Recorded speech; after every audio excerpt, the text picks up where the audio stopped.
If your vidIQ views per hour meter isn't showing up on YouTube anymore, don't worry, you're not alone. In today's updated guide, I'm going to walk you through the real fixes that actually solve this problem. These steps are quick, simple, and guaranteed to help you get vidIQ working again so you can track your video performance in real time. Let's get straight into it. First, before trying anything advanced, make sure your vidIQ Chrome extension is properly installed and updated. Open the Chrome Web Store, look for vidIQ, and check if an update is available. You'd be surprised how often VPH stops showing because the extension is running on an outdated version. Next, and this is extremely important, double check that you're signed in with the same Google account across both Chrome and YouTube. If your browser is logged into one account and your YouTube channel is on another, vidIQ can't connect properly, which causes the VPH bar to disappear. If everything seems correct, try the simplest fix. Refresh YouTube. Just reload the page.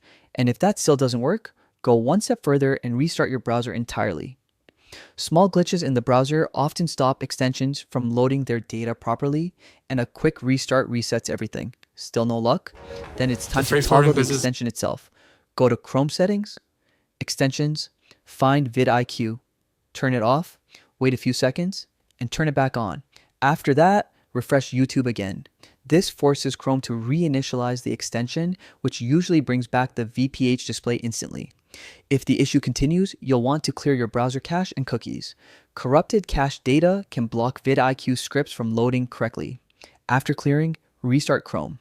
And if it's still not showing, go ahead and uninstall vidIQ completely, then reinstall it fresh from the Chrome Web Store.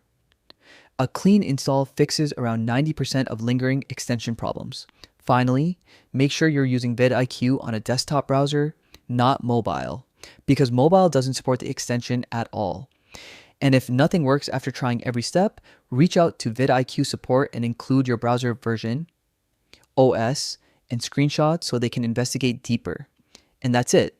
Those are the full working fixes for vidIQ views per hour not showing. Try them in order and you should see your VPH bar come back to life. If this video helped you out, drop a like, subscribe for more quick troubleshooting guides, and let me know in the comments which fix worked for you.